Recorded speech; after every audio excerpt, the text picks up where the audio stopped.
We're here in Minneapolis, Minnesota for this huge matchup, early season matchup between the Madison Radicals and the hometown Minnesota Wind Chill.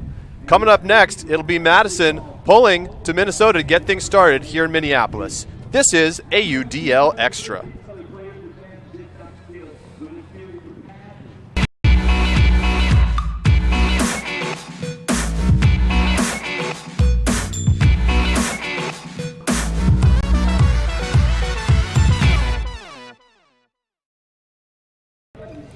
Hi everybody, and welcome to Minneapolis, Minnesota for this game between the Madison Radicals and the Minnesota Wind Chill. I'm Charlie Eisenhood, joined by Hector Valdivia, the head coach of the Wisconsin Hodags, and we are underway here. It is Madison pulling to Minnesota in the black to get things started. That was a nice pull by Kevin Pettit-Stanley. And KPS, as he's known, going to be someone to watch all day long on this Madison defense. Worth noting right off the top here, very windy, and it's going to be Minnesota going right up into the headwind here on offense. Yeah, that wind's probably going to make KPS even more of a factor than he usually is. And even now he's playing the deepest defender back in their zone here. He's going to get a lot of opportunities to make some plays. We're very glad to be joined as well by Air Views, who are doing lots of drone production here for the Minnesota Wind Chill. And they're going to be providing us some fantastic footage today. Minnesota working patiently here up into this wind. This comes ahead to Greg Cousins. It's a nice through pass to get it to him in that space. Jason Sheeta sends it back around through Josh Klain. Back to Sheeta.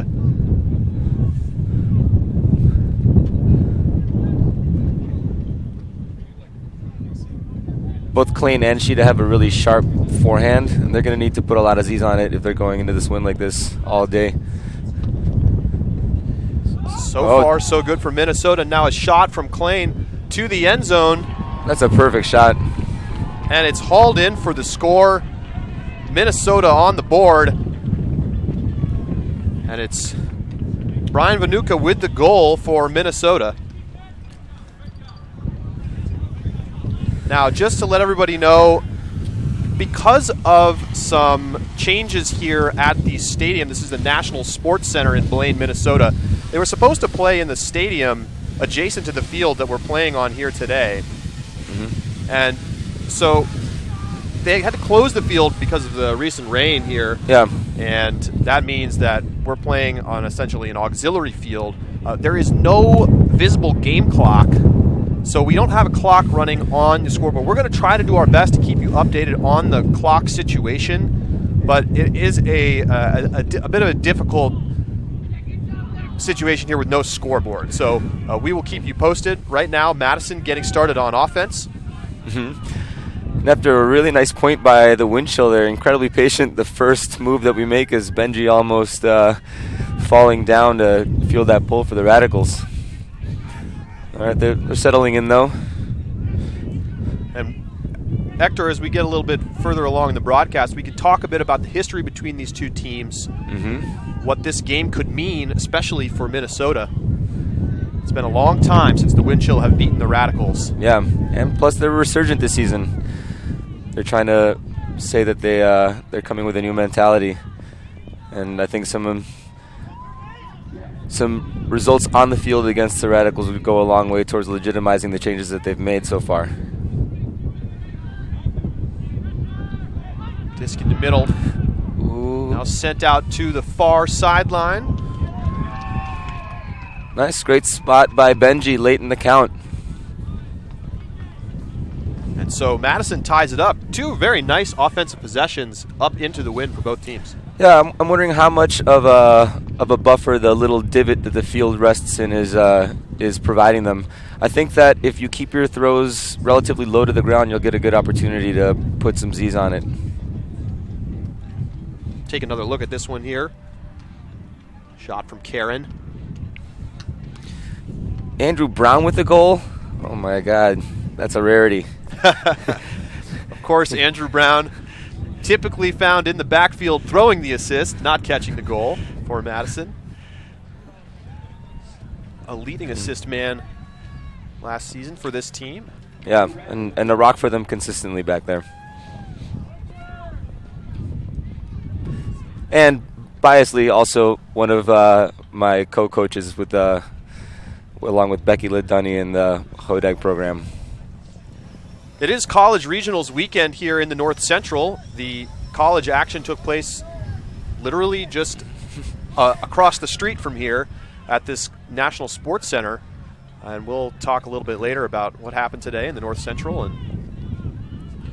But for now, we'll watch Minnesota's offense working here as Sheeta catches the centering pass. Oh, nice. KPS with nice physical defense leads to a really deep backwards reset there to Sheeta. But again, Minnesota's taking their time.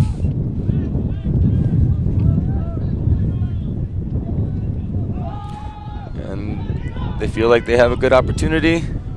Hanging disc. But it trails to the backside, and it's brought down by Cousins for the score. And that was looking like the kind of situation that Madison wants. Yeah, absolutely. Hanging disc. So we'll take another look at this one.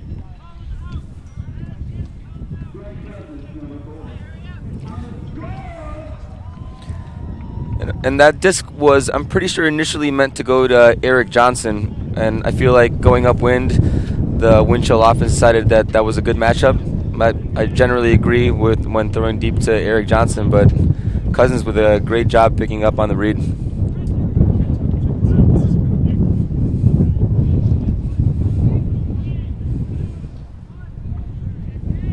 Pull goes up here from Minnesota. 3 straight clean holds so far, despite the windy conditions.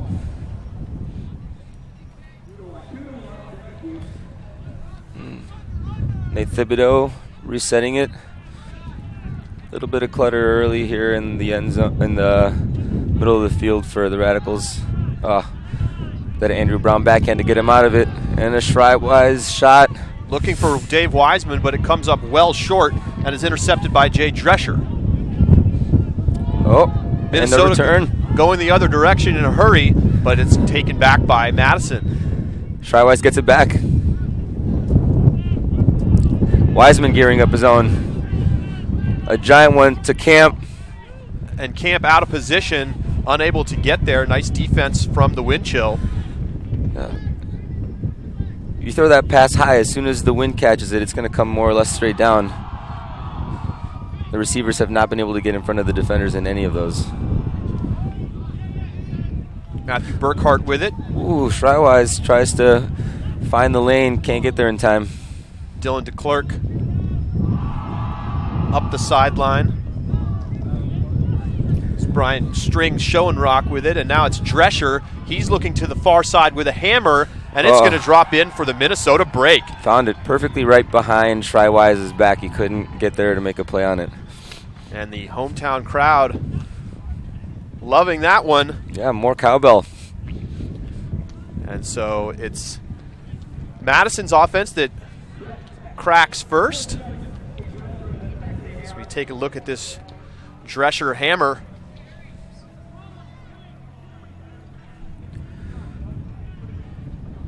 Curled back nicely right at the end. Yeah, with the wind pushing that one, didn't have to be perfect, just had to get it past the defense. So the last time that Minnesota beat Madison was here in Minneapolis, almost 3 years ago to the day, April 25th, 2014. And really, this has just been a matchup that has been dominated by Madison. Madison, of course, going deep into the playoffs pretty much every single season, multiple finals appearances, but they've never won a title. No, they go deep into the postseason, but not quite as deep as they would like in each of those opportunities. But this is a new-looking Minnesota team, and they're up here early. There's a whistle on the field. Oh, and integrity rule. I think the...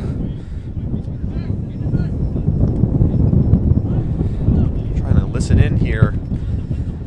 the ref was going to call an offensive foul, and the marker, I think it's Drescher perhaps. Yeah, Drescher took it back. Yep. And a look now. Mechanix looking for Matt Weber there, but his throw too long. I think you're looking for Weber if you're going upwind and taking that exact same shot. He's going to be able to come down with anything that floats. But if you're looking downwind, you need some wheels, and that's not the shot you're looking for. And now here we go. Wind chill off to the races. Oh. And everybody comes together there in a big collision, mostly between the Madison players. And it will be the Radicals disc. Oh. And a high swing goes past the intended receiver. Yeah, it goes past Bill Everhart. The turnover is Logan Pruce's. Popped up on him just a little bit, enough to catch Bill off the ground. So now Minnesota looking for an upwind break to add on, and they're in a great position here about 25 yards out. And this offense here being run by their line doesn't look any bit less sharp than their O-line. Straight up the line and into the end zone for Colin Berry, and another Minnesota break. And we talked about how this team has changed a little bit as we see this throw again.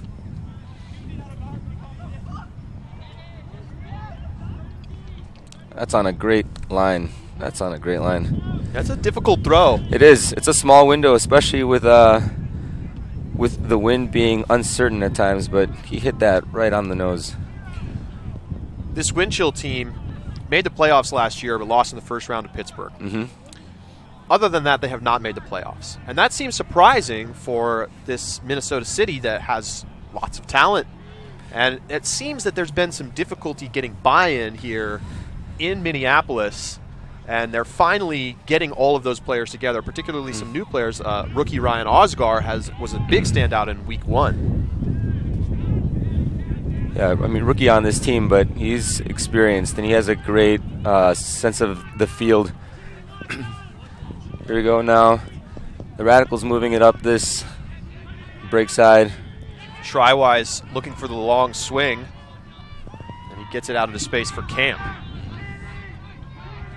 Camp dumps it back to Andrew Brown. Ooh. Shrywise looks off the huck.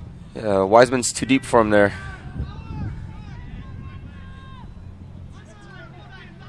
In general, it's just a little, it's too stagnant downfield, and they're way too far.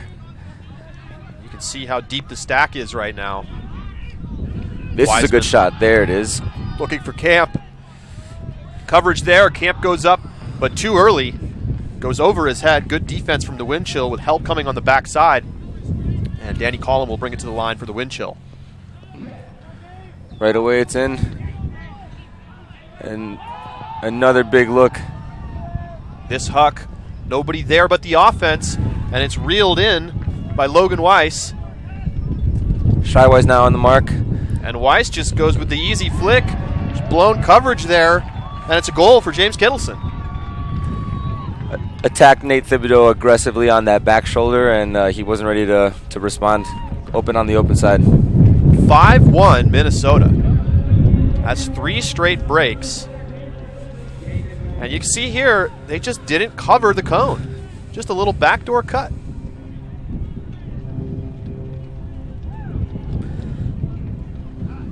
As a defender there, you're at a disadvantage. But you have to trust that the marker is going to be able to take something away and protect the one sliver of the field that's absolutely your responsibility. Both of these teams 1-0, but it is worth noting that Madison struggled a little bit against Indianapolis to start the season.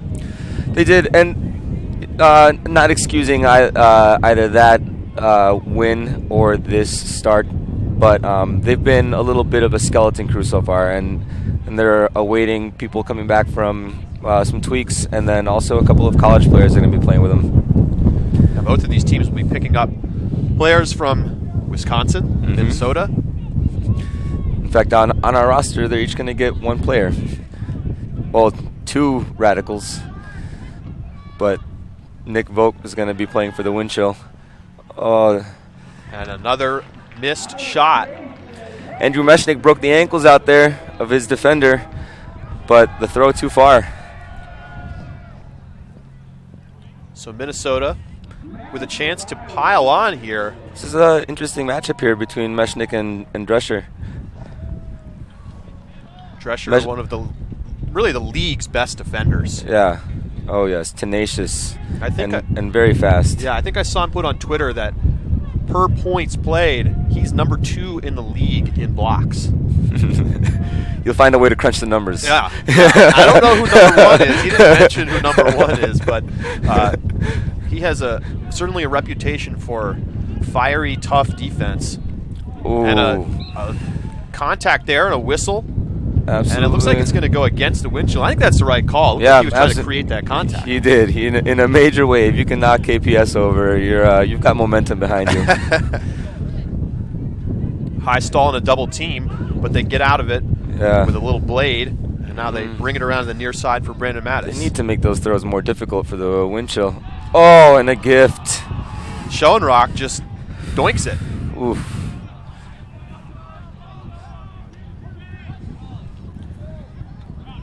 So Logan Pruis, one of the rookies on this Radicals team. But did not step into that throw. Made Bill have to dive to catch it. And it put him at a disadvantage when he finally got up to get ready to throw. So now on the doorstep, and Madison will get into the end zone for the score. Good job by Matt Weber going and throwing through that contact. Coolidge finds the end zone. Taylor's oldest time. Worth noting, Madison's Marquise Mason is on the active game day roster today. He's stepping onto the field as we speak. And you may have heard about Mason. He was a Wisconsin D1 football player, had some injury problems, but got recruited by the Radicals. Certainly a raw player. I don't know, have you seen him play much yet? I haven't seen him play much. I have not. I've been around some throw-arounds of theirs at their stadium, Bree Stevens, but this is my first opportunity to get a look at him in-game. You see him there, number 6 on the line, so we'll see what he can do. Athletically gifted, to say the least. Definitely not a strong thrower or someone with a lot of ultimate IQ at this point. Very new to the sport, but he can make an impact defensively. Let's see what he can do here. Excellent. And there he is getting the block. And more importantly, after the catch block, the next pass completed. So now Madison with a chance to break after the Mason interception. Everhart with the disc. Oh, stalled. And a stall called, so instant turnover there. Windchill take it over. Osgar looking to the end zone. And it drops in on the near side. Wow. Just as the wind picks up. So Minnesota gets the hold. And that's another excellent shot away. Forehand downwind is difficult, and they're making it look easy. Let's see that one again. Throw from Osgar here. Just great touch. KPS knew that there was nothing he could do. It curled around him at the perfect time.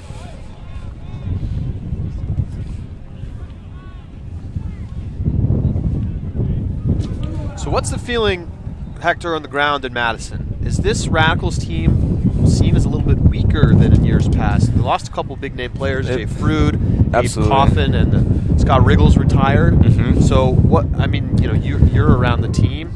What have you heard? What are you feeling? The feeling is that their window is still open, but there's a larger sense of urgency at the start of the season than there normally would be, which is good. I think they need it, and they need it now rather than waking up at, oh, what a D. What a D. Colin Kemp needs to go strong for that. It's just a fantastic block from Dylan DeClerc. When we get a second, we'll take another look at that. Yeah, but for the Radicals, the time is now. And it's a team that has easily cruised through the regular season. A travel called here. It'll be a 10-yard penalty against Minnesota. So they'll have to back it up into their end zone. It's Danny Collin with the disc. Oof, going upwind, that's not where you want that 10-yard penalty. Andrew Brown on the mark. And stall is called. So after the penalty, it doesn't seem like he even knew. Yeah, he's drawing a little bit, but there's nothing to say. So Brown with the disc here, right on the goal line. Didn't see anything though. There wasn't anything. And an easy forehand to the front cone. Seen a number of scores like that in this game. And Madison gets the hold after the stall. Much needed there, much needed.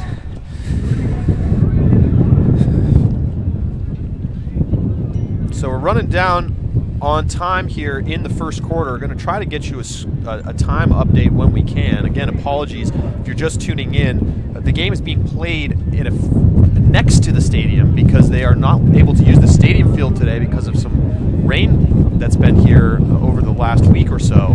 And there's no scoreboard here. So we're going to get some clock updates as we are able. First quarter, Minnesota with 3 breaks. Madison with 0 breaks so far in the game. And only 1 upwind score. Really, they're going to have to show that they can go in this direction consistently as an offense. Josh Klain. Austin Lien comes near side to Nick Simonelli.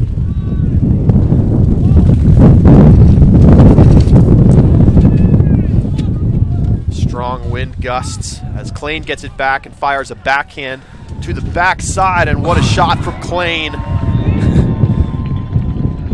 There was a gust there that almost seemed like he had anticipated that led the disc perfectly to the receiver.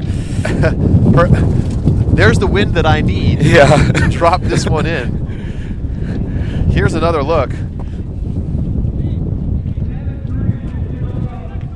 can see the disc pops right in the there. air. Oh. And Osgar's the only one there to get it.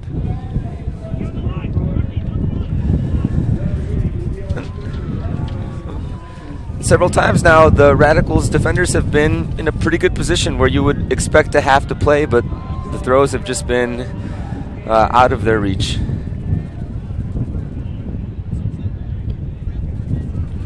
See Drescher getting set to pull here.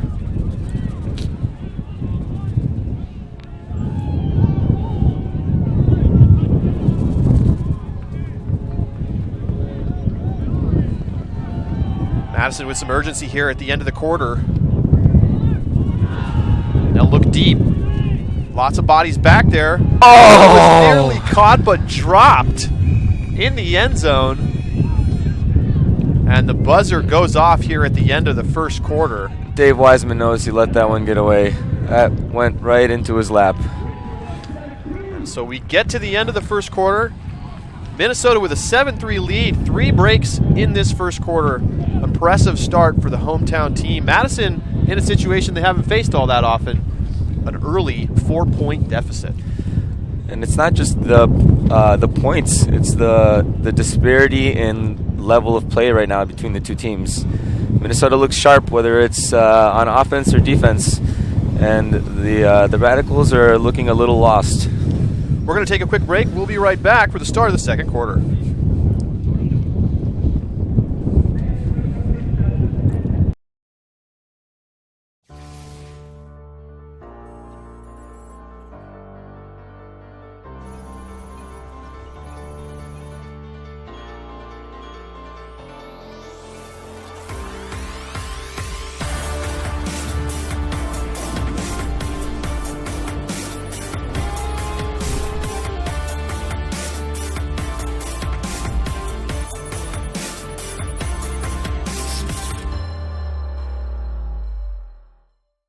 So this piece with Eric is amazing to me. It's right in line with what we think is critical for kids, and that is to know their bodies. The kids have really gotten into having speakers here that aren't just their teachers. And I think the clinicians did a fantastic job.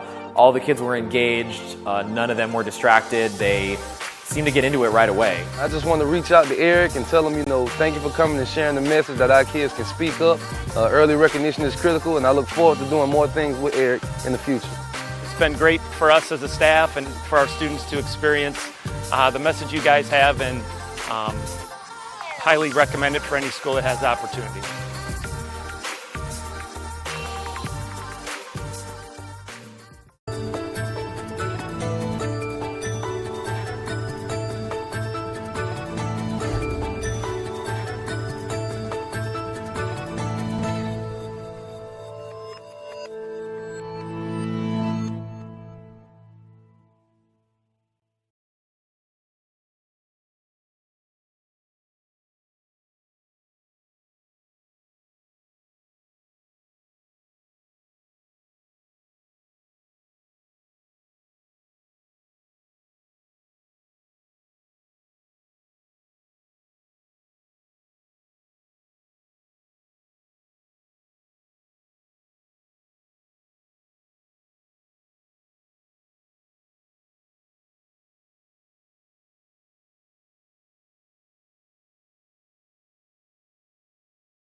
Skynet is live.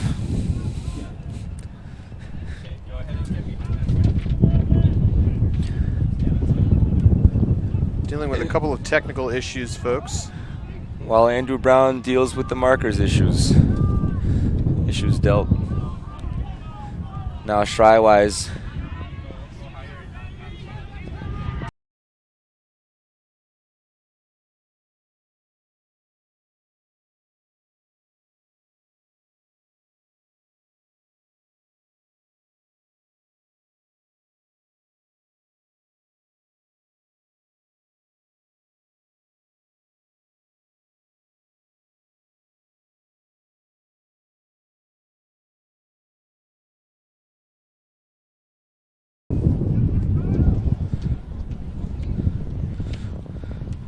Windshield just broke more accurately. And yes, it is 8-3 now. We're back, folks. Sorry for a little bit of a technical difficulty there, but Minnesota just got a break to start the second quarter, so they're up 5 now. It's 8-3. Oh, Madison saves possession there. Absolutely. And their offense is really just out of sorts so far here. Mm-hmm. And a whistle. It looks like it's going to be a 10-yard penalty. Yeah.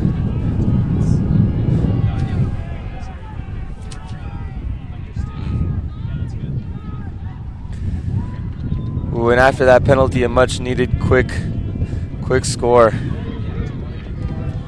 And so Madison gets the hold. And now it's going to come down to this Madison defense, which has been talked about for a long time as one of the best in the league. Mm-hmm. They have, especially in the early years of the AUDL, a zone that was very effective. Over the last couple of years, they've started to play a little bit more just matchup defense, along with having the zone in their back pocket, but mixing it up. And they've also just added some athletes that can really play great man defense. What are they going to need to do to slow down this Minnesota offense that's looked really formidable so far? They're going to have to be a little bit more effective when they're throwing the zone. They're allowing some shots straight through the middle that is uncharacteristic for them. And really, at this point, it's going to take the Minnesota wind chill not hitting so many of these perfect shots. If they keep throwing like they are, it's going to be difficult for the Radicals no matter what defensive scheme. Oh, that one went a little further than expected, and smelled the turnover but couldn't get there. Sheeta on the far side.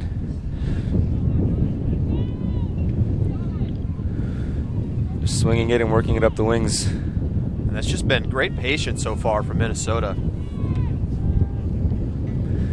It's also deflated the Radicals' defense a little bit. They haven't had the opportunity for that real big momentum-changing play.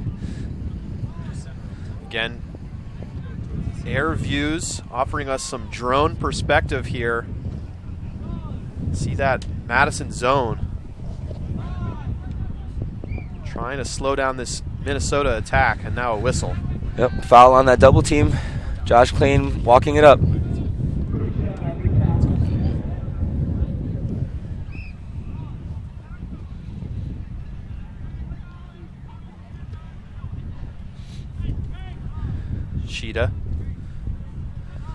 to Austin Lien. Now Klain.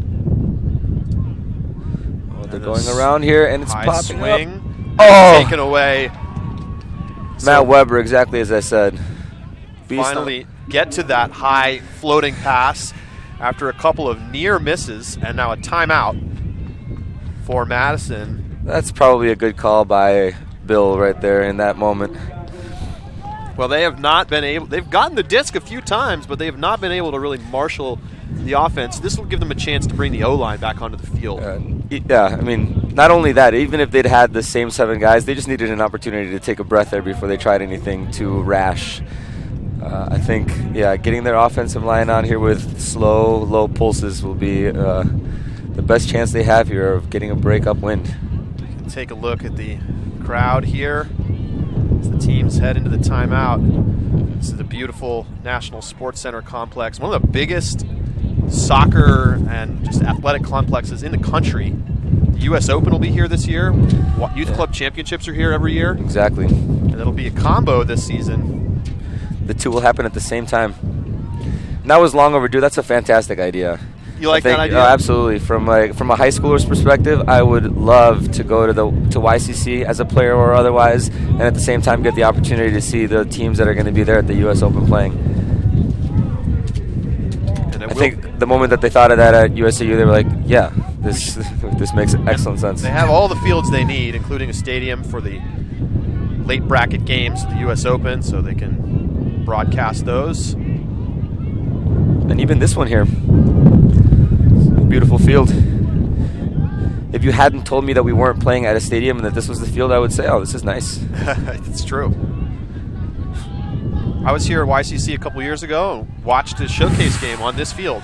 Ooh. Turnover for Madison coming out of the timeout. Little just dishy that went down immediately. Those are the most painful. Oh. Hammer. Oh, no! And it's just a point-blank drop. Oh, wow. And that's about as painful a turnover as you'll see. As I just mentioned, the reset being a bad one. That might be worse. Wind picking up here as Madison, again, trying to get a break for the first time this game. As a coach, you breathe a sigh of relief when that turnover happens because you just took that risk and put the O-line in instead of the D-line. They immediately turned it over, and you almost got punished. Well, another opportunity for that decision to have maybe not been the wise one. And the wind is such that right now both Charlie and I are holding on to this tent that's supplying our shelter, white knuckling. But it's caught on the back line, and that is true. The wind is strong. And yet, wind chill seems unfazed.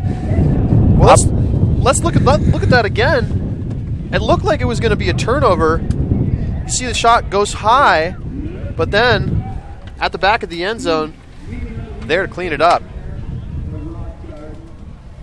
And it's 9-4 Minnesota.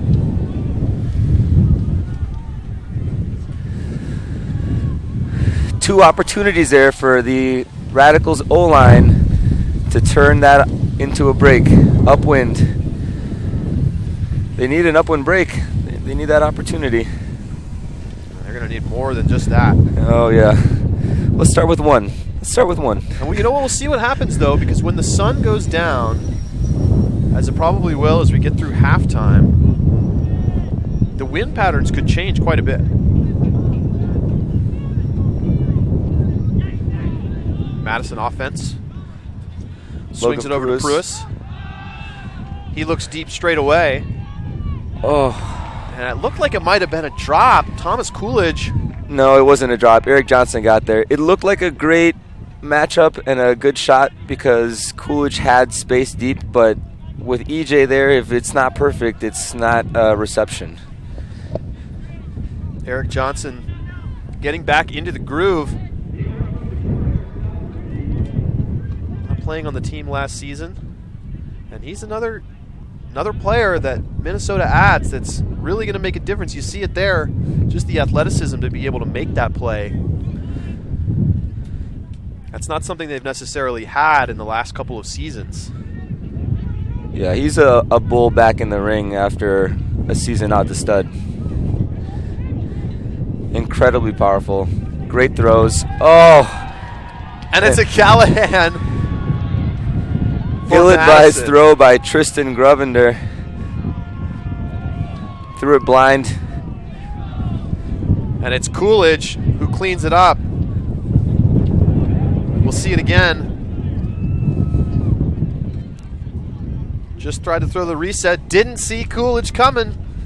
And he gets the Callahan. But still, Madison facing a big uphill battle here.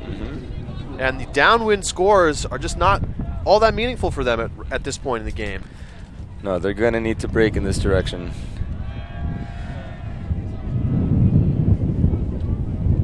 So we're midway through the second quarter here. Once again, no scoreboard here. Game clock not visible. So we're going to do our best to keep you posted on what the clock situation is. Another roller, so I'm expecting their trap zone right away. And Matt Weber and Mechanix tells me that that's exactly what's going to happen here. Just a giant two-man cup.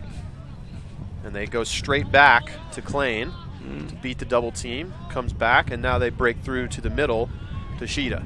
Gets to Sheeta, but it takes its time in getting there. Gives the defense an opportunity to look downfield, but big shot up the far side, and it's another perfect throw from Minnesota as they haul in another downwind score. That's a great run by Brian Vonutka. And a learning opportunity there for Marquise Mason. As the deep beep, it was more or less his responsibility to be aware of that cut as it was happening, and he reacted to it far too late. Too late for us to even get an opportunity to see his athleticism. He realized that there wasn't that he wasn't going to be able to get it. So 10-5 Minnesota. A chilly night here in Minneapolis, preparing for a very chilly Sunday of college regionals tomorrow. That's just called Sunday Regionals North Central. Supposed to be about high of 44 degrees and rain. So everybody's going to put on their layers tomorrow. It's in that gray zone where I'm not sure if snow would just be preferred to the rain. Sometimes just being soaking wet is the worst. Andrew Brown, whistle, and a stall, I believe. Yep, couldn't get it off in time. So, pretty quick count from the referees tonight, but it's gone both ways, and it's a great opportunity for Minnesota, and they are going to take a timeout and talk about it. I think also the wind is messing with all the resets timing, which is why we're seeing these stall counts go up so high. Andrew Brown had two different people to look for backfield, and he didn't like any of the looks, and he turned downfield a second too late to find Coolidge on that IO break. I think right now the Radicals they're second-guessing their releases a bit too much, and it's starting to show that drop dishy that Wiseman had, that Wiseman threw earlier. You know, it's just small little mistakes. Let's take a second here. Instead of cutting to break, I'd like to talk a little bit about your day at regionals today. This is Charlie Eisenhood, joined by Hector Valdivia, the coach of Wisconsin. And a tough day for you guys. Lost to Carleton early and then lost to Iowa State. What happened there? Iowa State played super well, and we played incredibly flat. The wind was a factor in the game, just in the sense that you had to be aware of it. But it wasn't an impediment to either of the two teams to throw. But we just weren't playing like ourselves. It seemed like a team a bit detached from the fact that it was regionals today. That said, Iowa State just came out and took it right to us, punched us in the mouth, and made it very difficult for us to get any breaks back. Sheeta now with that nice little IO flick. Here's Osgar. Dumps it off, and it comes around to Klain. Sheeta.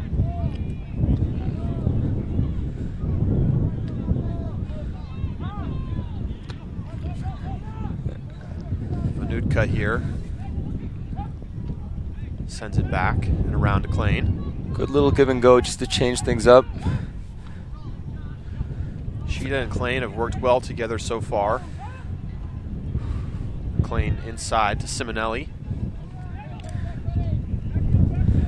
We're seeing a lot of their movement here down the field on these little IO breaks. I think they need to respect those on the mark just a touch more. And then, as I said, they throw that around backhand, 2 of them.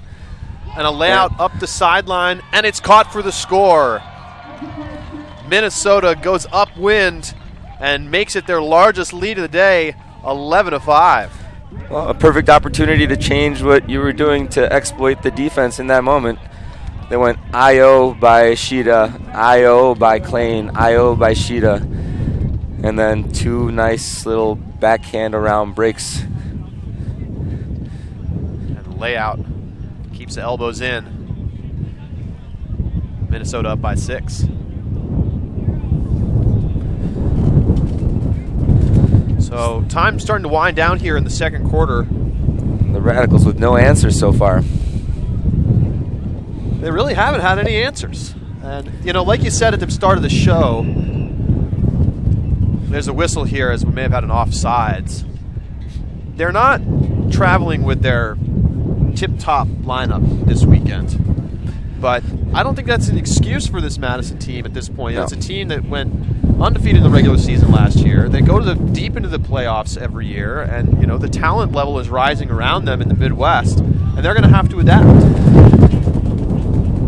What's playing a bigger factor here than them coming up here with not their whole team is more the fact that for the 2 hours prior to the game, I had like 5 or 6 different Radicals players come up to talk to me exactly about that, which just lets me know that their mind is not where it needs to be.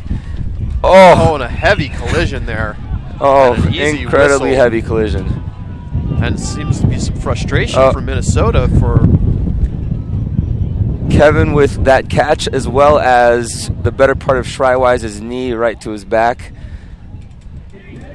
They initially called a foul on the wind chill. But the integrity rule was invoked.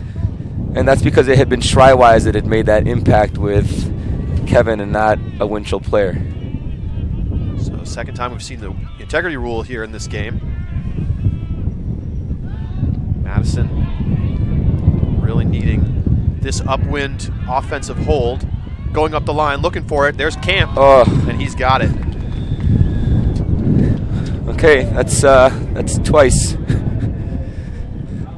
A long ways to go yet here. This end zone is proving difficult for the Radicals to decipher. It's a start, though. Nice motion up the forehand side.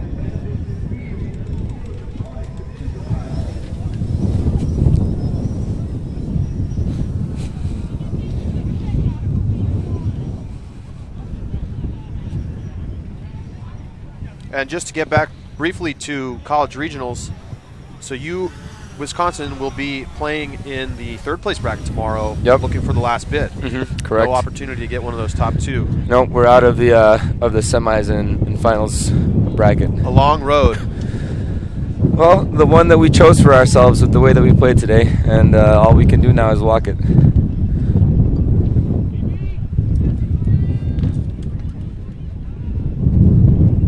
Disc swings. Now with Klein in the middle. And the wind is something else right now. Sustained. Aside from their zone and double team looks, the Radicals have not been able to apply a lot of pressure to the throwers at the marking position this game. Oh! And a swing pass goes awry. And Madison is going to get a little dish into the end zone for the break. Which you would hope they would be able to break downwind. Especially with us, again, having to hold this tent from it blowing over our heads. Well, I got to tell you, I recall doing just this at the Pro Flight finale here, I believe in 2015, at the same complex.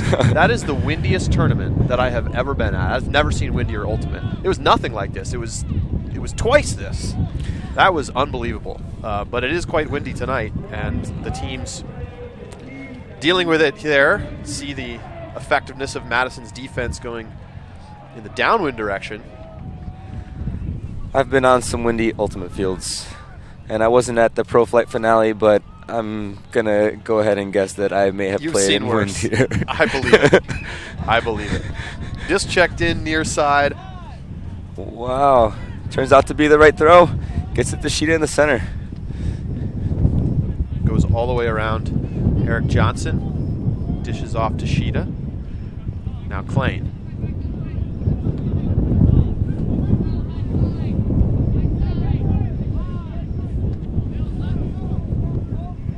Oh. Great throw from Klein against the D. And then the layout saves possession for the wind chill. Matt Weber's dragging out there right now on the mark, and he needs to be there applying a little bit of pressure with Mechanix earlier. Nearly blocked, but Klein gets into the vacated space. That was a good opportunity to take a risk. You just got to come up with it. Now they swing around. Sheeta, backhand into the end zone, not quite. Osgar holding on the goal line. He'll dish it back to Lien. Here they come the other way. Osgar, double team, now Klein.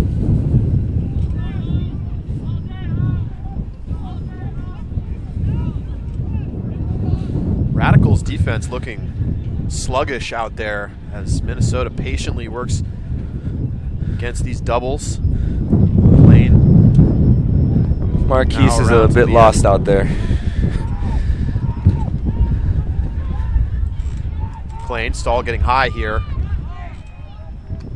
Finds a way to get rid of it to Johnson. This is the spot right here. This is the one that the Radicals have to squeeze. Oh, and the whistle from the backfield, and they call the stall. And I don't know, the whistle came after he released the disc, but the ruling stands. So it's going to be Radicals disc here. They had a couple of very high stall situations. Oh my gosh, just to center it for them. A first throw turnover. And then they give it right back. And it's a comedy of errors on the field right now as the wind whips through the Bull Stadium. This is my empathy laugh, Charlie. I was there in that exact same spot over and over again today. And it's going to be a timeout from Madison.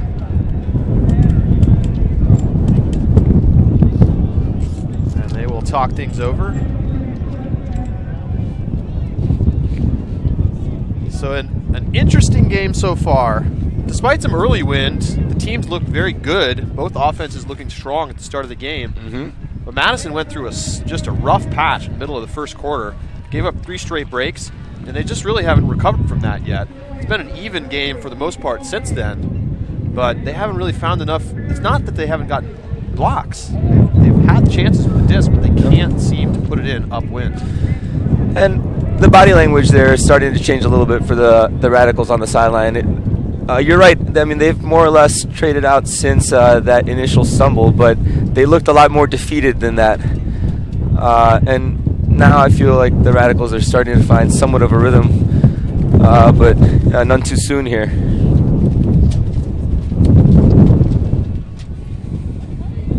So the Radicals will get their offense out onto the field.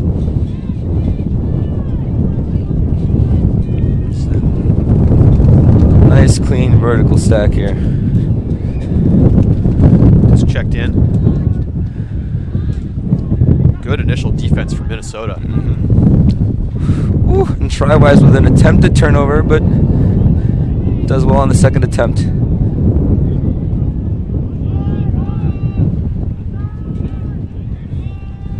Now they start to get some upfield motion. Brown. Now Camp on the far side. Coolidge coming down that front. Oh, just a poor throw. Far behind Wiseman there. Trywise just misses the target there. Schoenrock with it here for the wind chill. Now Weiss looking to the backside with the hammer, and it's brought down for the score.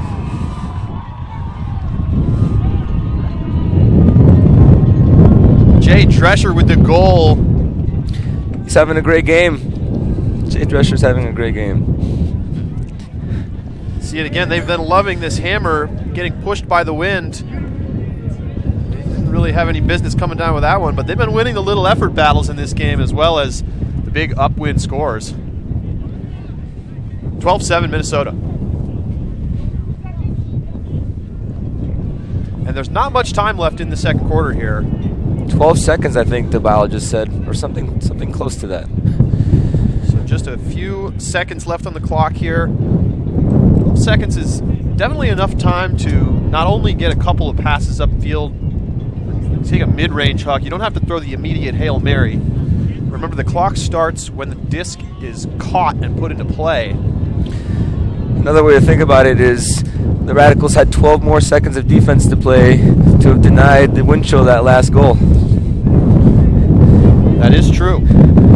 So it was a relatively short pull, went out of bounds. So we'll wait for the referee's whistle here. Double team checked into play. And the horn goes off. I think they must have started the clock way too soon. Either way, this disc goes well out the back of the end zone. And there seems to be some frustration on the Madison sideline because they started the clock way before it should have been started. And Madison head coach Tim DeBile is raging mad and talking to the referee now. See him there. And it looks like players trying to figure out whether they should head to the sideline for halftime or if this is going to be replayed. And it looks like they are going to call it. It looks like they're going to bring it back. Oh. Unbelievable. The bile just frothed at the mouth enough. I mean, there was definitely a clock mistake, and they should have whistled it dead immediately. But at the same time, that huck was going up no matter what, and it was a turnover no matter what. Yeah. But they're going to bring it back. They're going to reset the clock to 12 seconds here. And now they're setting up their... And there's the whistle, so we're now in play. Hammer. That was the right throw all along. Knocked away and knocked down by Minnesota. And that will bring us to the half. Minnesota with a 5-goal lead. Really an impressive first half from this wind chill team that has not beaten Madison in 3 years. They've got to feel good going into the half about the way that they just played. With or without wind, they're being able to connect on away shots, on comeback cuts. Minnesota is looking like a team with a lot of good energy between the players this early in the season. So some adjustments for sure will be needed at halftime. We'll see what happens with the wind. We're going to take a break. We'll be back with you in about 10 or 15 minutes for the start of the second half. You're watching AUDL.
with a big pull. And it's D'd up. Oh! No, it isn't. It is caught. It is caught. That was Sean Mott to the aforementioned Nelson Oak with a diving reception in the end zone to steal a point at the end of the half. Started Scotty Hugh, launches it for Marcus Brownlee. Woo! That's a nice catch. Big time play, and what a target.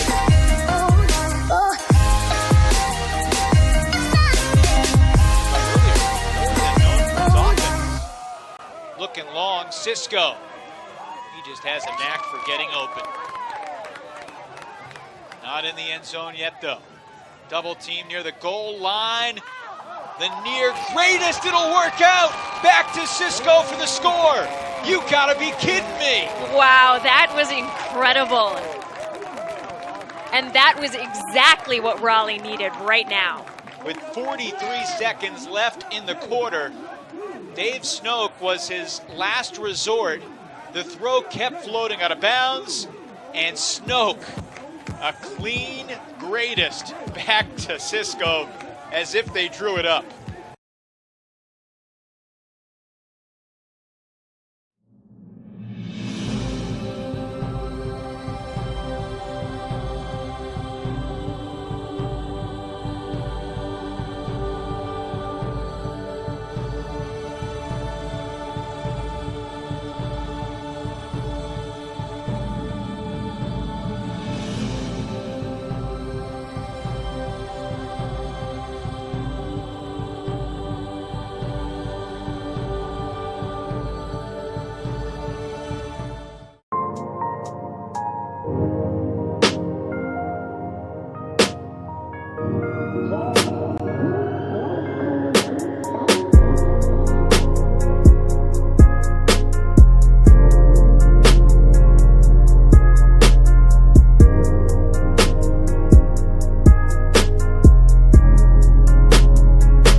Yeah, I loved that you guys talk about cancer awareness, and it's more about body awareness and knowing their own bodies.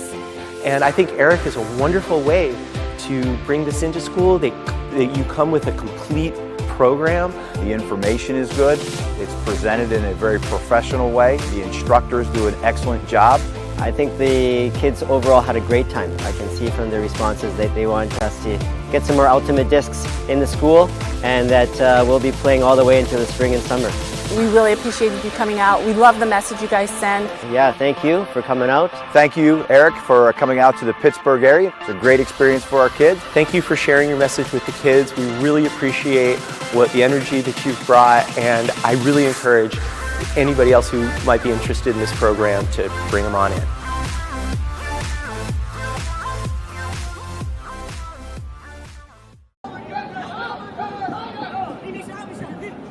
Yep.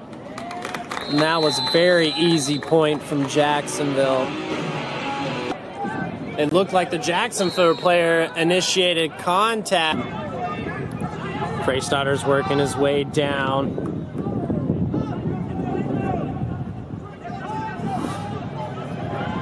Oh, what a play from Jacksonville.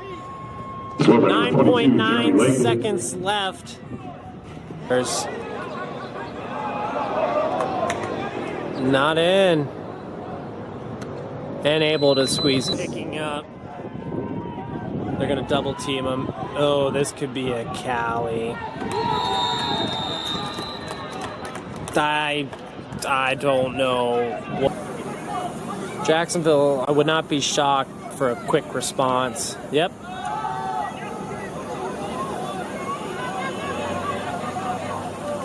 Nobody guarded. High on the stall, and that's good. It's what you want.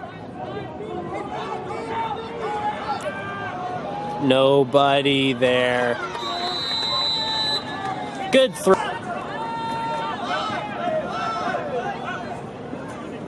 Ooh, good snag out of the air.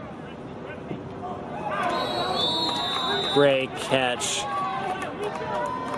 Not sure who that was to. Good read by Jacksonville. Pick that disc up.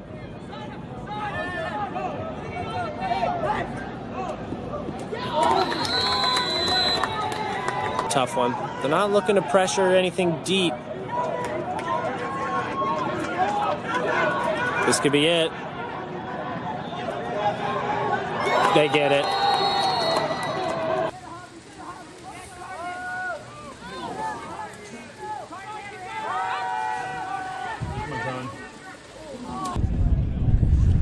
Welcome back to Multiworld's coverage of the AUDL. This is the AUDL Extra. Minnesota 12-7 lead here at halftime.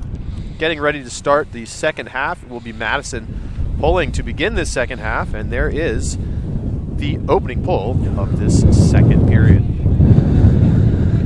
Pull trailing, but it's not going to make it back in bounds. Ooh. That was a pull with a lot of promise there.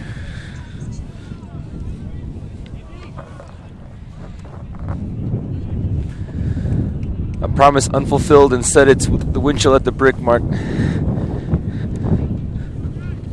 Disc swings around. Madison with a chance to get a downwind break here to start the second half. Let's see if this half begins as the other one did. Yeah, strong offense to begin the first half, despite the wind. Sheeta fakes the hammer. Minnesota's been doing a nice job of breaking that double team. Nearly a layout block there. Clean. But instead, they've used that opening to work it all the way past the half line. Now Simonelli walking it up after a foul. There's a strip. 10-yard penalty assessed against Madison. Lien double teamed. Now he's looking to the back line, and it's over the outstretched hand of Greg Cousins, and it will be Madison disc on the goal line. Another chance. One I'm sure they're happy to have.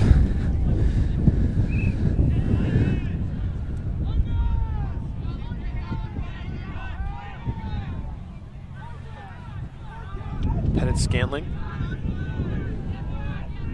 gets into the middle, and now a shot down the field. And it seems like a lot of Madison Hucks have been that, just a bit too far. That was a Josh Wilson forehand sent out for Mechanix, but he wasn't able to get to it. Everyone goes up too early, and Ryan Osgar is able to pull it down. Now Minnesota not quite into the end zone. Landing on the goal line is Osgar, and he'll throw a little backhand in for Simonelli, and Minnesota gets the upwind hold, and that's a great start to the second half for them. Oh, that 50-50 ball is the tail of the game so far for the Radicals. Like you said before, all those little hustle plays, all the little hustle plays are falling in the Windchill's favor.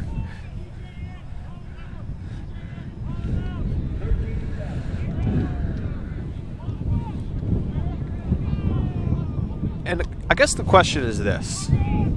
Let's say that Minnesota goes on to win this game. Is this a signal of a new Midwest, a new Minnesota? Can they overtake Madison as the top team in the division? Or is it too soon to say? It's a signal that Minnesota has arrived as a player in this division here. But not until Minnesota goes to Bree Stevens and beats the Radicals there at home can we even begin to talk about any of those topics. About a change of the guard, it's way too soon.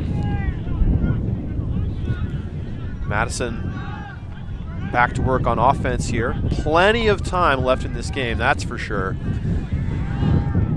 So we're early in the third quarter. It's a great mark to make Kevin Brown have to... Oh! That turnover started when Brown had the disc just moments ago. The mark pressured him. He made a throw he didn't want to throw, and he wasn't there in that moment. So Minnesota with a chance to extend the lead here.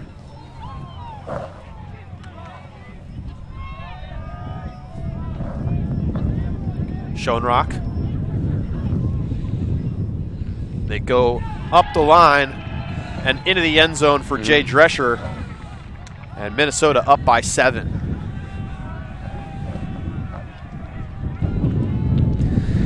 Eric Johnson pulls a lot of attention when he goes towards the front cone of the end zone.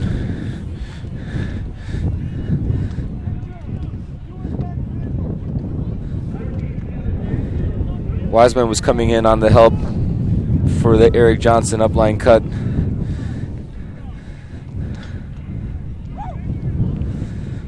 And to Drescher's credit, he read that moment correctly and made him pay.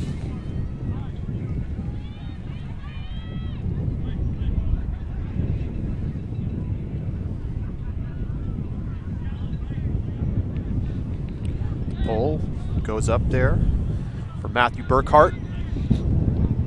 Pretty good one into the wind.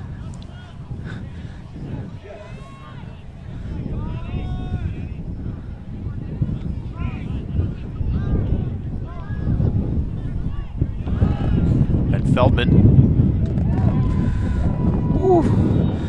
And so Mechanic firing up to Pettit Scantling for the Madison score. That was a forehand with a rocket pack. Jeez.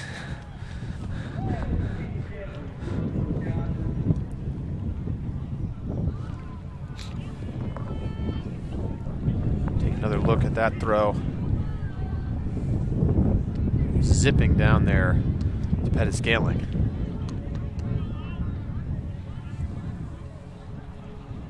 So the game still really feeling like it's been a little sluggish or stagnant, and I think that's mostly just because Madison hasn't really been able to make any headway against this lead. Yep. And really Minnesota's just chipped on, adding a couple of extra breaks along the way here. They're up 6. Radicals have to find something with their defense to change the path of this game, and they get the whistle, and it's going to be a stall out. So speaking of getting a change, that's the way to do it. Not only that, getting a stall on the first throw, the possession. It's a short field advantage for them here to get this upwinder.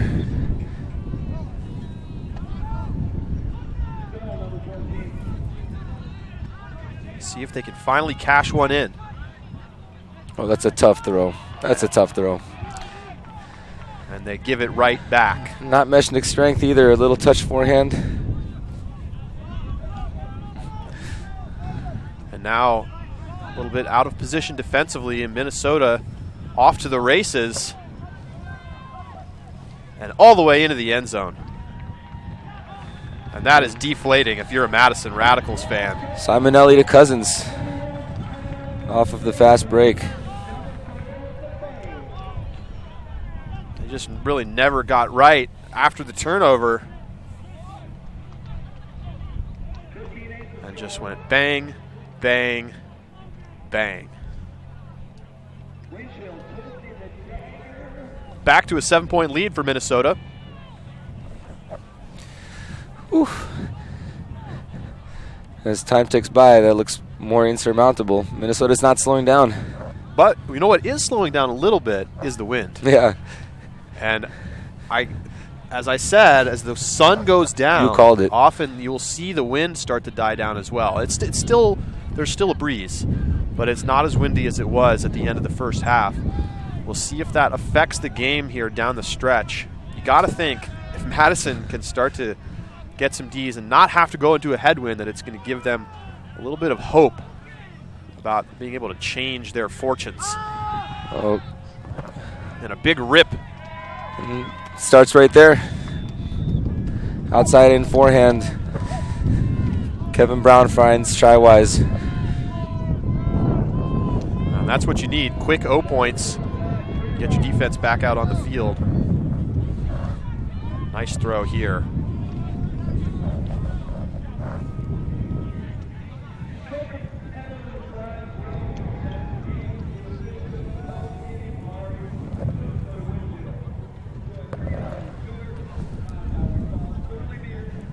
So, sun going down here at the National Sports Center.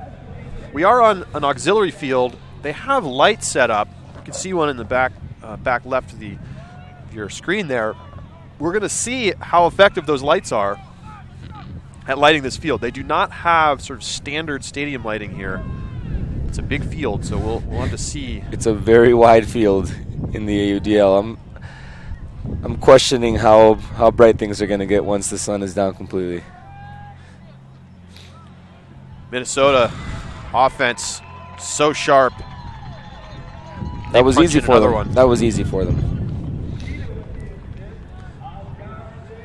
Yeah, aside from the occasional drop, little miscue, we saw the stall out. They really have not had a lot of problems against that Madison double team. Yeah, and their stall outs have happened on those moments where they are able to fully set their two-man trap and have the defenders in place to help them out there.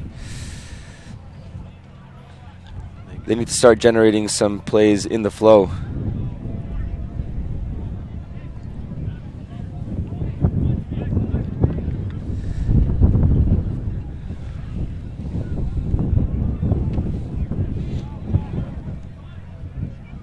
Drescher puts up another big pull, a really good pull. Going up into the wind. And it will get centered up here. Andrew Brown will take it to the brick mark. Seemed like he was not expecting to have that disc in his hand just now.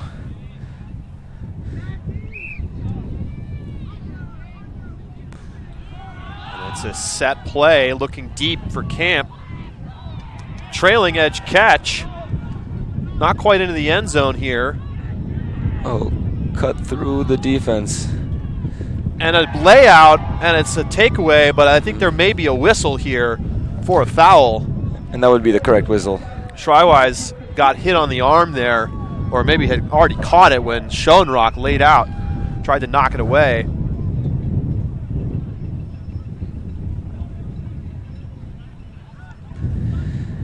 So Shywise will... The centered position is nice, especially for their end zone set here. Did you like that rule when there's a foul close to the end zone like that? You get to center it? I do like that. I do like that. It's a harsh punishment, but as a defender, you're required there to remain the most disciplined. And if you can't, it's got to be a penalty. whistled into play here. Brown thought about it. Now goes inside break and finds the window. Dangerous pass, but it works. And Madison back within 6.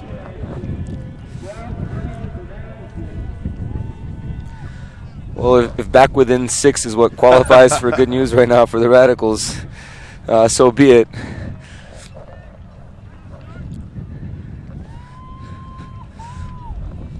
See here is Brown thinks about the around backhand and then goes inside, and really a quicker reaction there from Burkhardt might have been a block. Or even 2 steps forward instead of 2 steps to the side, and you would have cut that one off. That was coming in at an incredibly sharp angle.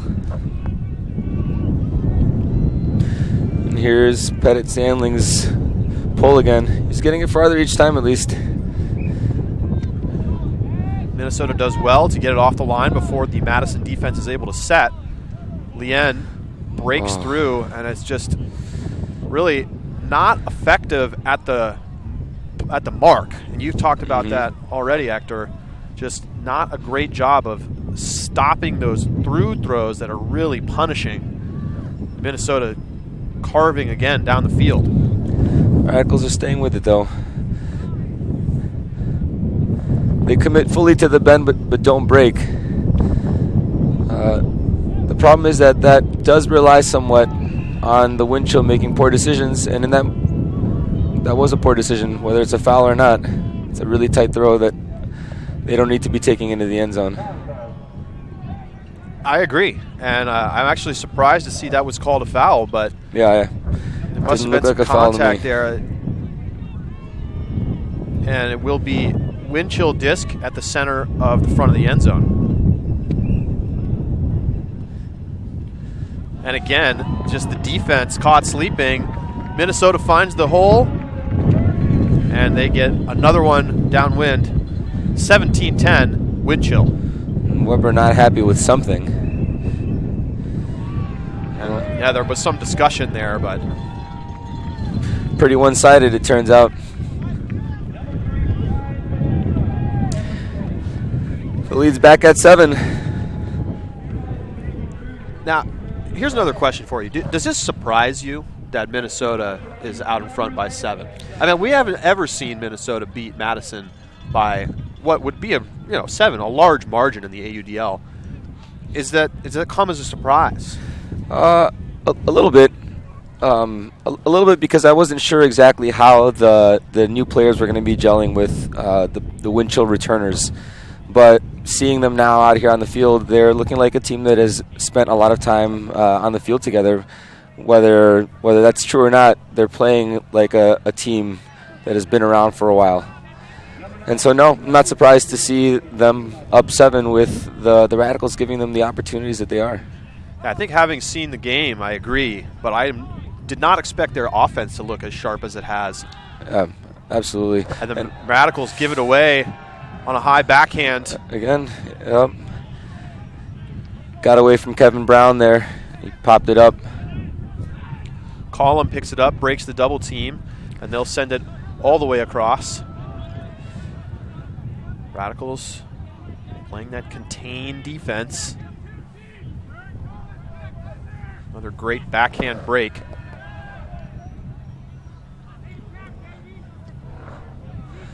The wind chill really content to just swinging it around until they find a look they like. So far downfield, the Radicals are doing a good enough job to denying them that. There's one though. Low throw, and it. Colin Berry very excited to get that in power position. That one's a lefty dream. Backhand down the line just as you catch it. Being a lefty myself, I know. Yeah, the mark never anticipating that throw. Of course, the lefty nightmare is when they immediately turn it. Colin Camp with drops. a drop. And it's just been one of those nights so far for Madison as the wind chill send it out to the far side, and a big layout, and it looks like he's called out of bounds. Ooh, can we get that again? Oof. And that was very close. And Yeah. unfortunately, the lines, they're playing on a converted soccer field. The lines, difficult to see from where we stand. Andrew Brown putting it into play quickly before any discussion happens there. Yeah, we'll take a look at the next stoppage and see if we can get a better angle on that. For now, Madison trying to stay within striking distance. A big bomb goes up and is hauled down. Not quite in the end zone, though. Camp will have it here on the goal line. They've had some troubles in this spot. And this one is thrown, and now at a greatest attempt, and it's knocked away. Great defensive heads-up play by the Winchill. What a sequence right there. Kevin Brown not afraid to keep sending it deep. He found Colin Camp a great shot, and then what happened there? The stall count got high, pass went away, and try-wise, a huge bit to try and get that one back in.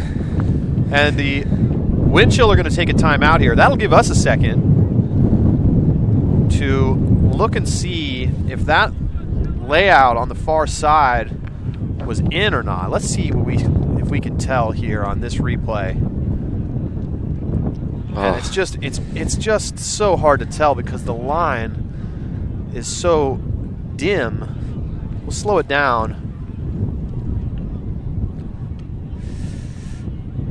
It looks like he might have been straddling. Yeah. The referee had a better look than we did, that's for sure. Yeah. Well, let's see, we've got one other angle here.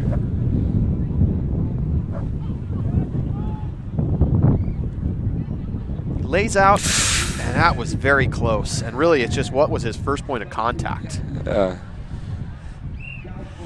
Tough to tell. Either way, Minnesota has it again, and they can work it back up and extend this lead to 8. Now they've got Marquise Mason in the cup here. A big presence, and maybe a little easier to follow and find yourself when your instructions are go after the disc and be big once you get there.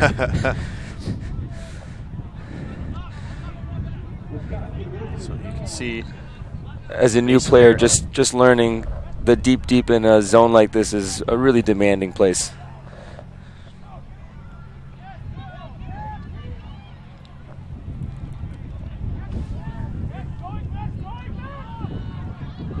On a great throw up the field to Sheeta. As good as that throw was, just keeping your eyes open downfield, it was the vision there that stood out more than anything. And Sheeta now after the foul, just outside Klain. Klain's throw pops up, and great defense on the other end. Yeah. Josh Wilson didn't give him that one back. Wilson takes it away. Madison now. Calls of work it, followed by big huck here, and it's caught. And you can guarantee that the thrower's looking at the sideline and saying, no, I got this. In fact, that's exactly what Mechanix did. He pointed to his arm there as his teammates looked at him. There's the huck from Mechanix. And it drops down in for Weber. 6-point game, third quarter. Again, no scoreboard here. Clock being kept officially by the sideline referee, but we're going to try to keep you posted, as mentioned earlier in the broadcast, but it's difficult for us to know what the clock situation is. I imagine it's as disorienting for the players. Totally, because it's the clock. There is a physical clock, but it is very small and basically not useful to the players on the field. No, not at all. Minnesota. Offense back to work. Sheeta in the middle. He's had an excellent game. He has, making his presence felt. Just very steady. Klain looking for Sheeta. and a little too much on that one. And so Madison again with a chance. And we've said this how many times in this game? Madison with a chance. But the wind has died down. They have 2 timeouts. We'll see what they do here. Contact on the mark and a late whistle there. 10-yard penalty assessed against the wind chill. Eric Johnson marking Coolidge here. Oh, almost a blind layout block there. Just anticipating the pass was Klain. And a whistle, and I believe a timeout call here on the sideline. Blair maybe thinking it was the stall, but coach called timeout from the sideline. That's probably a good call right there. There wasn't much happening downfield that Coolidge could really throw to.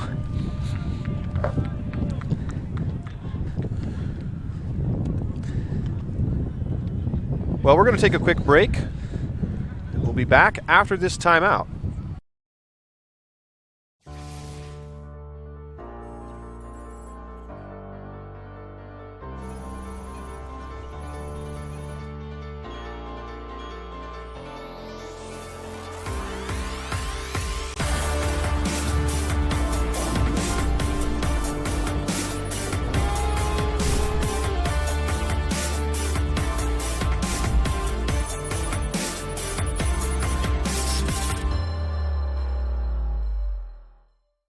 So this piece with Eric is amazing to me. It's right in line with what we think is critical for kids, and that is to know their bodies. The kids.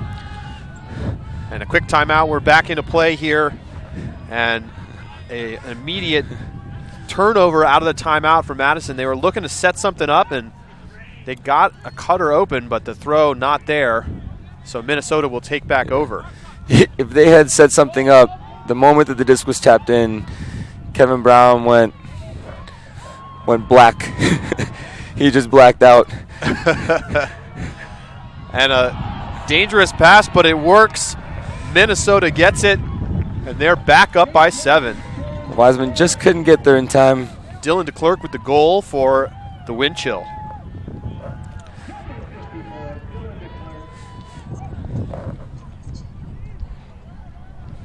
Take another look here at this little slicing forehand. High release to it.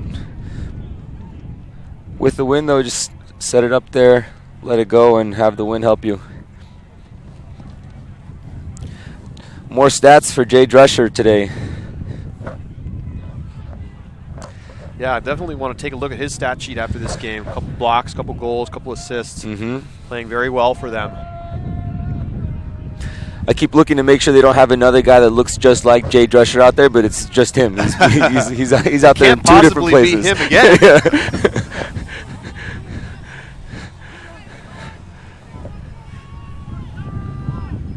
Madison offense has been holding here in the third quarter as they huck it down the field, and it's hauled in by Weber.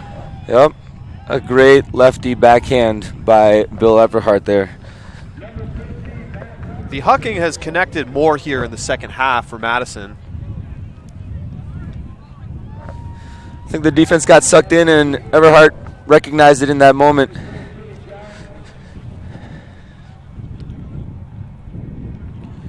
Picture perfect pass.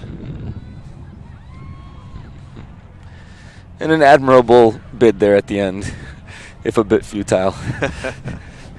Got to look like you're working hard if you want to get that playing time. Yep. It works. It works. Pettit Scantling rolls the pull out of bounds again. This one on the short side of midfield, but it does give them a chance to get that defense set up. And they immediately take a shot. And look at the vision, but look at the play by Pettit Scantling. And they let it go. It's a great block. What a play. He had no chance. He was totally out of position, and he caught up, and he made the block. We'll get a chance to take another look at that one. And massive credit to KPS for making that play, but you're absolutely right. He had no business making that play, and as a defense, you cannot allow a one-pass goal after the pull. Great job averting disaster. Madison with a chance to break here. Everhart goes to Pettit Scantling. Now alone up the line, but it goes over his head, but it's caught on the second effort and trying to throw from the ground. Oh, now is not the time, Weber. Weber tries to throw from his stomach, and now a big huck goes the other way, and it's a turnover for the wind chill. What an insane sequence as the clock runs out on the third quarter. And I think he didn't quite know how much time was left maybe and just tried to get rid of it. Again. Goodness. He's in there blind. Well, Madison almost gets one at the end of the third after the block from Pettit Scantling, which we will take another look at right now. The huck goes up. Oh, and we can't really get a look at it from there. Let's have another angle on it. Oh, poor timing by Cousins walking right in front here. Oh, this is great. Incredible defense from Pettit Scantling. And that to me looks like the kind of play that would be called a foul in club competition a lot of the time, and no whistle from the ref there. Yeah. Nobody complains. We play on. Yeah, often. If not, just outright strip. Right. Which you should never call a strip. You should just call a foul. Right. And then argue that and it was close. You lose I think possession. You could make the argument that it may have been a strip there. It was close. The threshold for what constitutes control of a non-spinning disc has fallen. It's fallen. Right now, if it seems like you've got two hands that have closed on it, whether it's spinning or not, people assume that that's possession. Dude, do you think that it really has degraded over time? That it used to be more control needed to be shown? Make the strip great again? Yeah, exactly. I'm not sure there was a golden age when the strip was not abused. But since I spend most of my time on the sideline now, I see it without the ability to do anything about it. That's right. I guess that's an interesting position to be in as a coach. There's actually been some online discussion lately. What do you do if you see a player make a bad call as their coach? One of your players. I talk to them when the play is over. But in some moments when they've made the incorrect call, but they thought that they had the best perspective on it, if I saw what actually happened, I'll say something. I want in that moment to at least share my point of view if I felt that I was looking exactly at the play.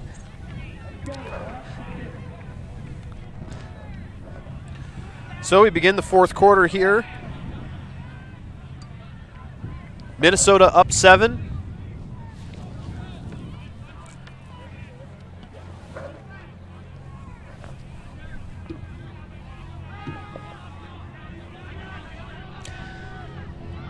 They find Colin Camp in space, and he continues.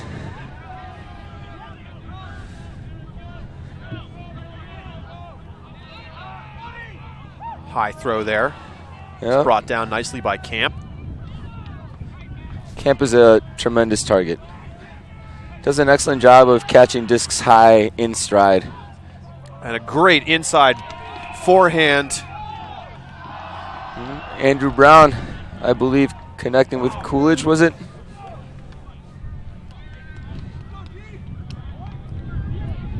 And so Madison goes upwind to start in the corner there. Andrew Brown looking fired up.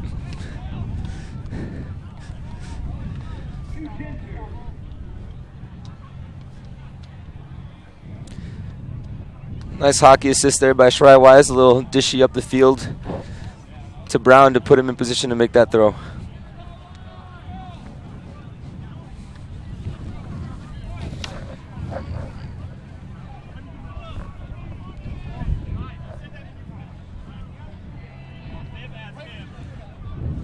So Madison with a chance here to potentially go downwind for a break. Air views providing the aerial coverage here. And Radicals in man here. threatening to sag in the lanes, flat on the marks. They're going to try and make Windchill prove that they can grind at this point.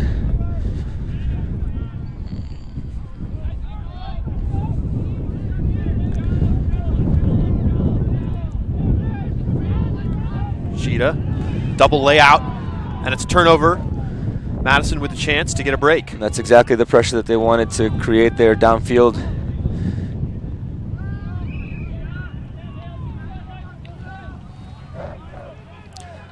A foul now on Sheeta. Pruis walking it up. And into the end zone goes Madison. Yep, Coolidge for a second in a row. So Coolidge gets the goal. Madison back within 5. It's the smallest margin it's been in quite a while. And you can hear them extolling some energy here. It's time to go. Really, this kind of grunting and demanding of energy is something that should have started the moment that the second half began. We'll see if they have enough time and energy to make the push required in the fourth quarter. Down 5, really, Minnesota just needs to be calm and take care of business.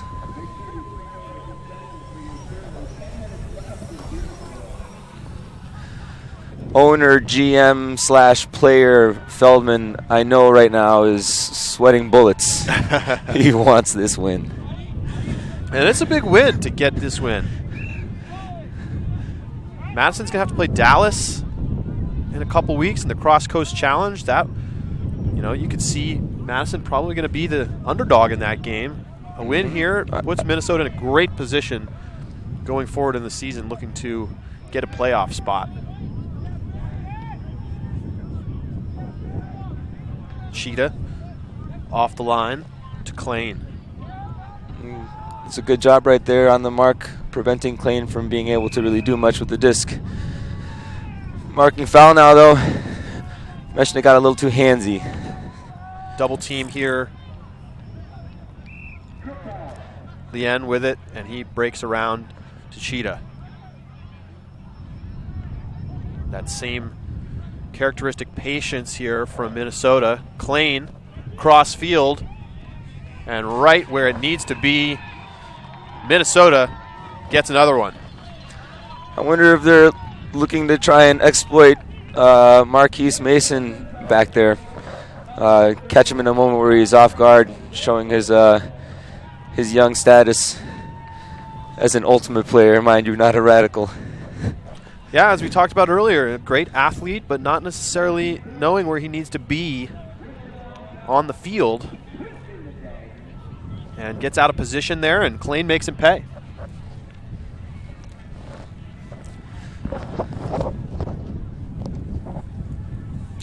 Certainly not what you want to see from the Madison Radicals after having scored and gotten fired up to give up a quick point again.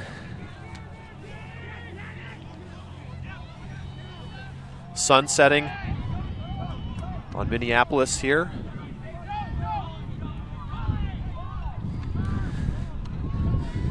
And there's Ben Feldman now on the field as the center of the cup.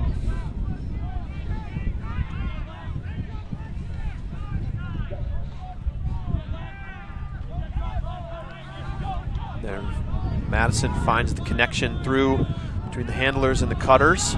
Now a big backhand up the sideline. To the doorstep go the Radicals. And now into the end zone. Nice fast point from one Brown brother to the next. And then the goal.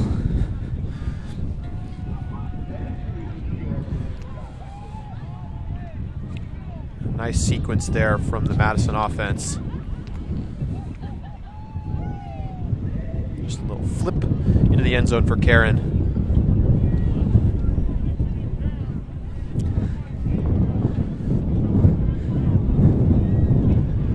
So 19-14. And it does feel like Madison, when they've had chances going downwind, have gotten breaks.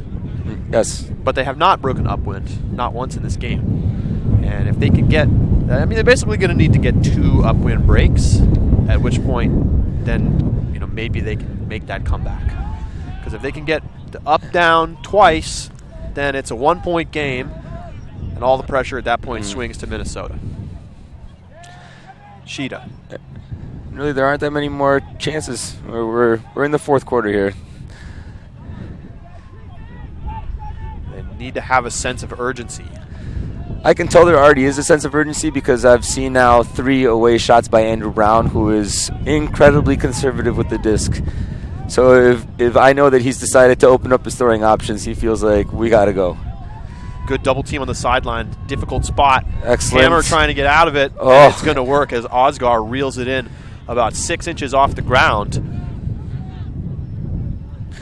Osgard has been a sight for sore eyes as the stall count winds down. Sheeta strike cut into the end zone. Madison defenders talking to each other. And it's another goal for the wind chill.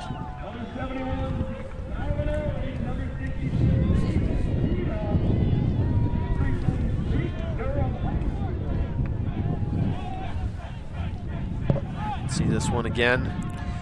Sheeta just totally unmarked going into the front of the end zone.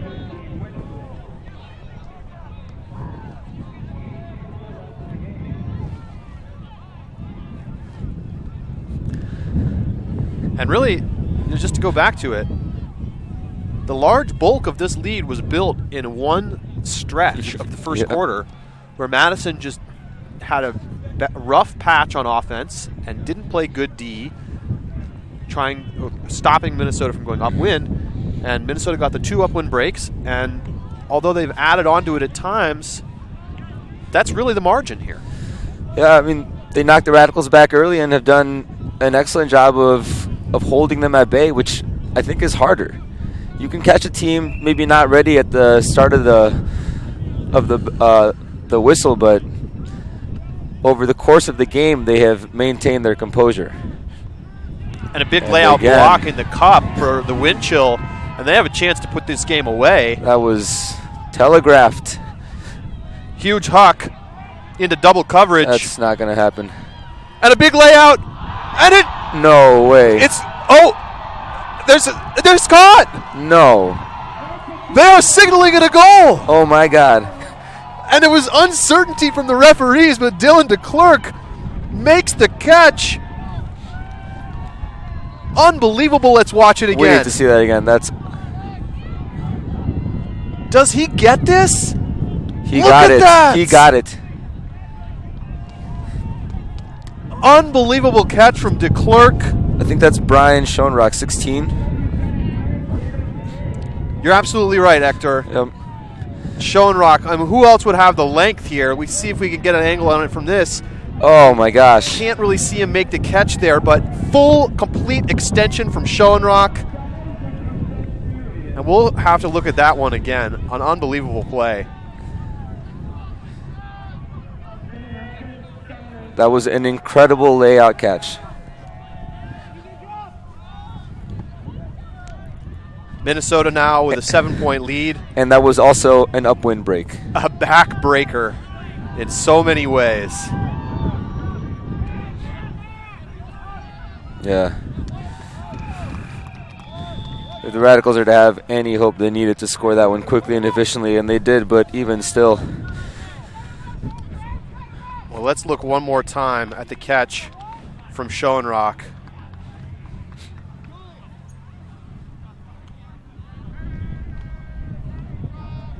Full extension, and he just somehow gets it before it touches the ground. That catch right there alone is worth the price of admission to that little VIP section back there. They had the best possible angle.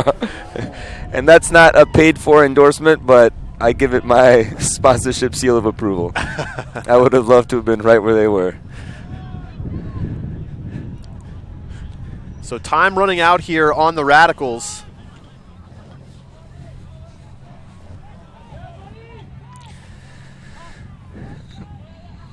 We're talking much, much less about the win now.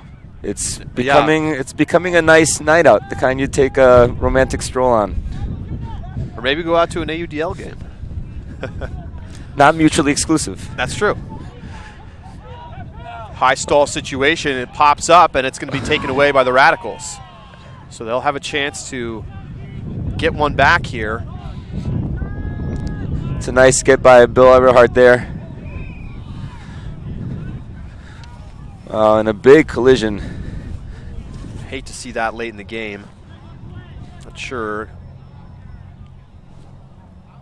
quite what That's happened there. Coolidge down there, and it looks like, yeah, Cousins certainly was making the hand and arm signals to someone who says, I had nothing to do with this.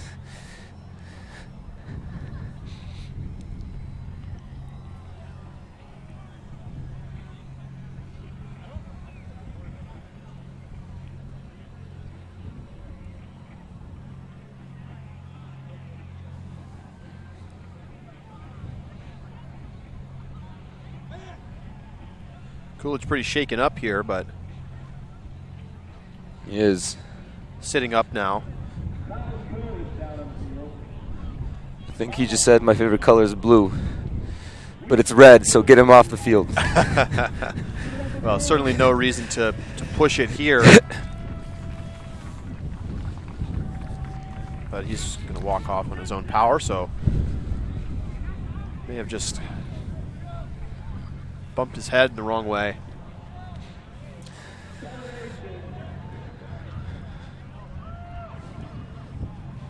Looks like a fresh count for Mechanix.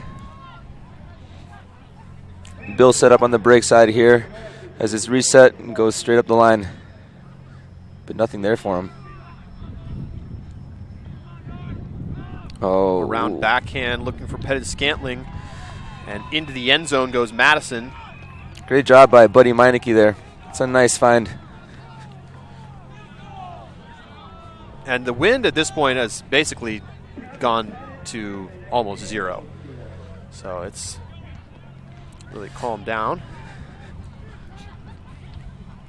But not much time left here as we take another look at this throw. Yeah, what that means for the Radicals really is that they're going to have to generate plays, and they're not going to be able to rely on the wind to get them some opportunities.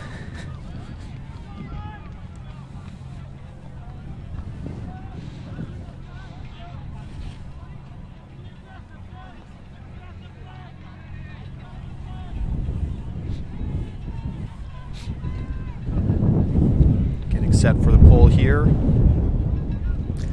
Opting not to go with the roller this time. That's a great pull upwind. Let's get some pressure now, though. Minnesota swings it around to Lien.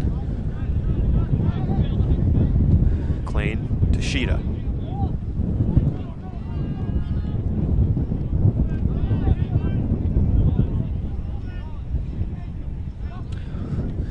I think they need to do a little bit of a better job of applying some pressure on those arounds once the two-man cup is coming towards the disc. Getting broken up that seam again, it's hurting them. It's fatiguing them. It takes a lot of energy to move those two big frames.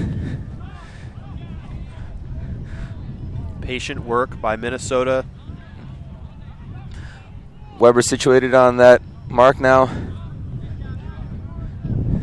Klein here. Might have held it for a little bit longer than necessary. Whistle. And there's some complaining, some audible complaining from Madison about the whistle here. I believe that maybe the refs might have missed a call that was then blown late and Minnesota complained. Oh, here it is. An opportunity for Madison. And in transition, it's got to be off to the races. You've got Ben right there.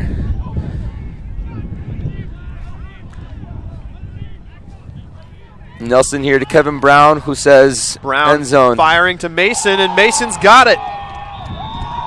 Madison That's huge. Gets the upwinder, and Mason is fired up.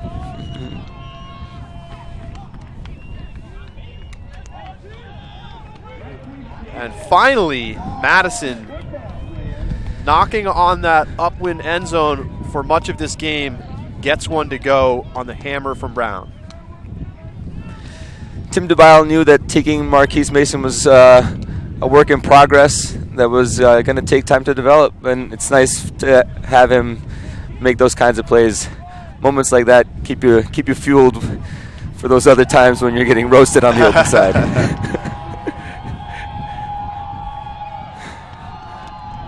Well, so the Minnesota fan base trying to get fired up now for their team. I need the stat of Kevin Brown throws to the end zone versus throws to anywhere else. He just has a tremendous case of farsightedness. You're not in focus until you're 50 yards away. I wonder if they make special contact for that. He doesn't want them. He can see just fine. Wind chill offense going up into the light upwind direction.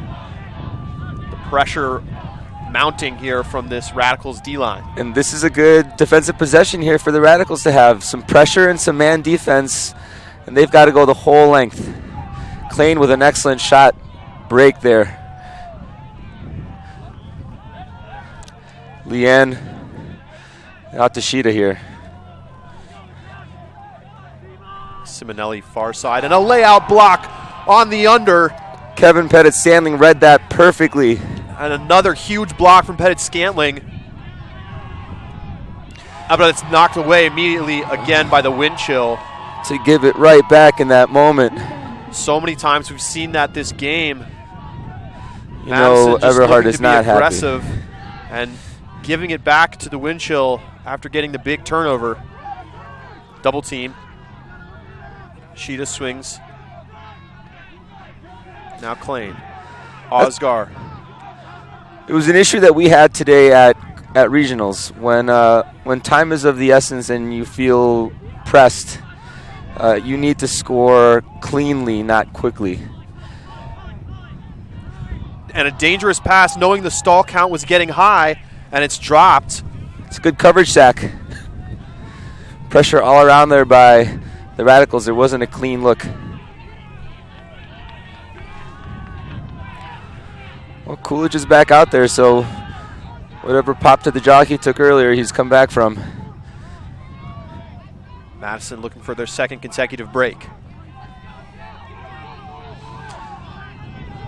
Mechanic pointing to the hammer space. A lot of room over there.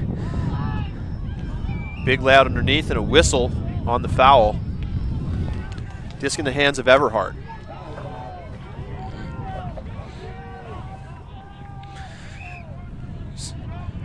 He's calling out what he wants. And overwalked the penalty yardage. By so a bit. They'll bring it back 5 yards. Everhart to the front cone and into the end zone for the Radicals score. 3-point game.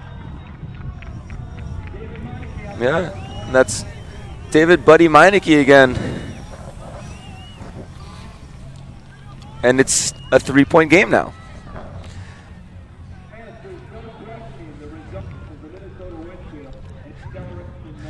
Too little, too late?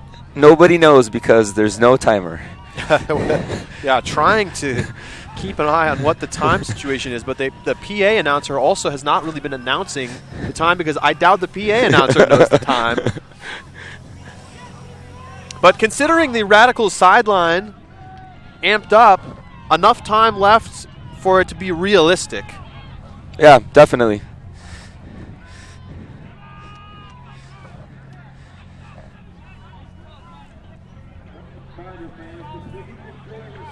Waiting for the pull here from a quick the Radicals. Late sub there. They took out Josh Wilson and put Kevin Brown in his place, who pulled nicely.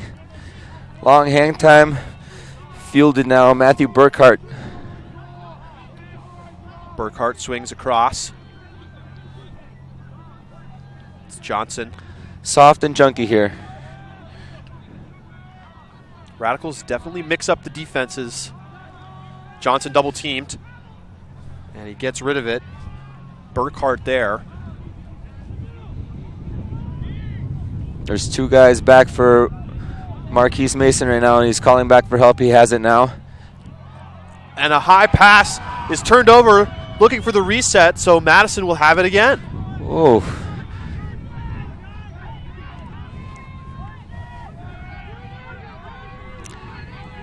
And those guys are as far back as you could possibly. Marquise Mason is 50 yards away, and it's still coming. That's another Kevin Brown shot to the end zone, so whoever's keeping that stat at home. It's hanging, and it's tipped away by the wind chill, and Mason just missed it. He was so close. Oh, his hand couldn't close on it in time. Weber went in there with a lot of momentum and kind of threw the whole equilibrium of that pile out of sorts.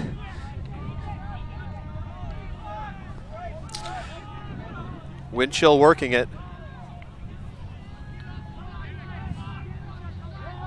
Double team. Firing deep. Going to test Mason. Oh, and geez. Mason just knows nobody's going to get there and slows down. And a whistle here, and I believe a timeout called by Madison. And Shunrock tried to play that off as a blocking foul, but that was just Mason turning a corner. And I'm not sure what he was expecting. I think maybe Mason just didn't play it as he anticipated, but it certainly was not a foul. Yeah, the physics played out right there. Brian kind of put off his feet, and Mason looked back to see what had happened.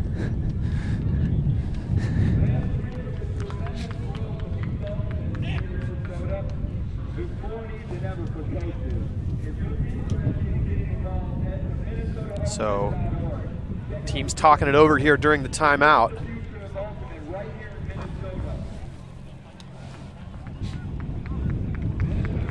Twilight here at the National Sports Center.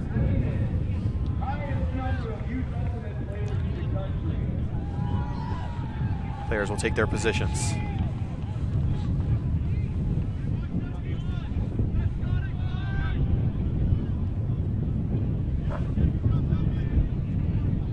Really tight horizontal side stack here as the disc gets tapped in. Big shot, looking deep, and it's hauled in. So last time out of the timeout, they had a mistake, and this time they make the mistake on the second pass. A lot of contact there on the mark, but no call. There was an unbelievable amount of spin on that throw deep by Kevin Brown. But a drop. And they've had at least 5 drops in this game. Tough night for taking care of the disc. Wind chill now looking deep. Big shot, back shoulder layout, not going to get it done, and it's hauled in for the put it away score for Minnesota. Yeah, I don't see how they're going to come back from this now. There are 45 seconds left on the clock. So great shot deep there to Logan Weiss. Yeah, you'll see it again here. Just enough to get over the defense.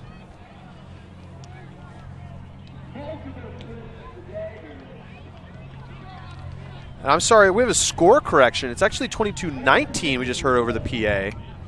Oh. But with 45 seconds left, the challenge is still very great. Yeah. That was a nice play that the score correction made for the Radicals, but they're not done yet. They need score correction to step up 3 more times.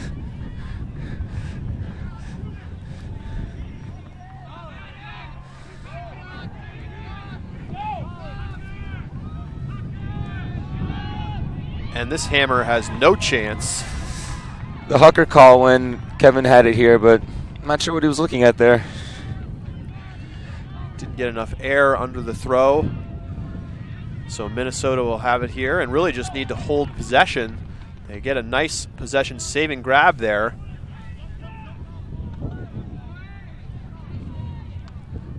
And they are just going to run out the clock here. At this point, a high throw gets away, and then Madison will take it back.